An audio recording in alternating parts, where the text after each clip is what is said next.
The forehand.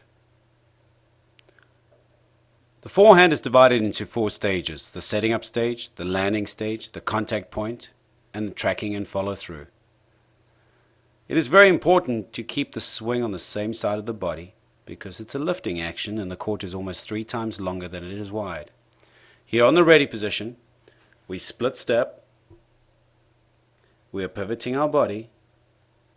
This is the only time that we get really a lot of rotational in because I'm making sure my shoulders are 90 degrees to the back fence. I have a good shoulder turn. My grip is on grip number 3, upright posture, and now I'm dropping, trying to get below the ball. Notice it's a C-shaped swing or a loop swing. Notice the swing staying on the same side of the body. Notice I'm not using too much wrist. I'm swinging up with the shoulder. The shoulder is the hinge. And I'm brushing up on the back of the ball to create topspin. Notice the hinge is still the shoulder. Notice my eyes are still watching contact point. I haven't moved my head. And here the right hand meets the left hand at the end of the swing. My eyes are still watching the contact point. Even the ball has left the racket and is going over the net. Stage 1, the setting up stage, has a few points in it that we just want to look at more detail. There is the ready position, the split step, the body pivot, and the pause.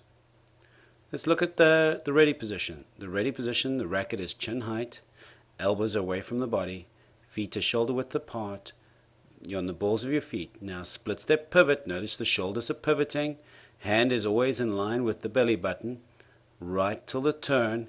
My shoulders have turned, my hips have turned, my knee is facing the side, and so is my foot facing the side. So it's a whole body pivot.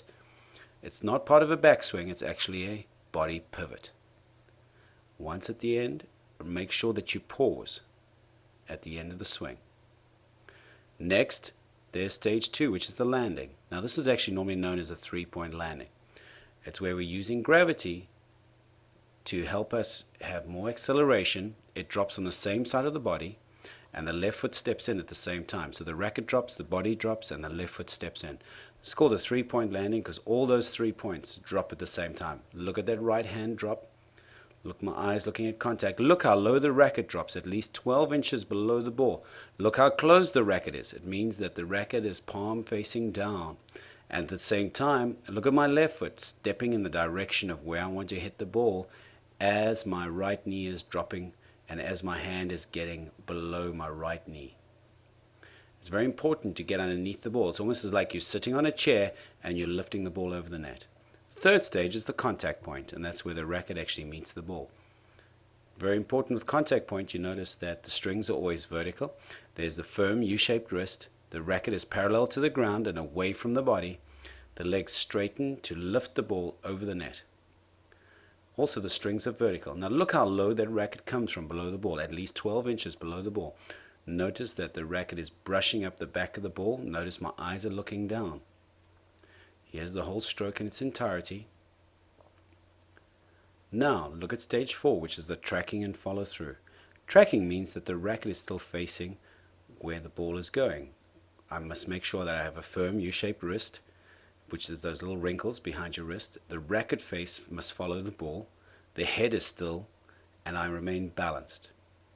You'll notice that my racket is always facing to where the ball has to go for as long as possible, because if my timing is a little out, it feels a bit silly. Look at the follow through. You see how the racket stays almost above my head, stays on the same side of the body. Notice how the left hand meets the right hand. I'm not actually catching the racket, I'm catching my hand. Upright posture, look at the straight front leg. Look at the back heel facing the back court. That's how I finish in a nice unbalanced stance.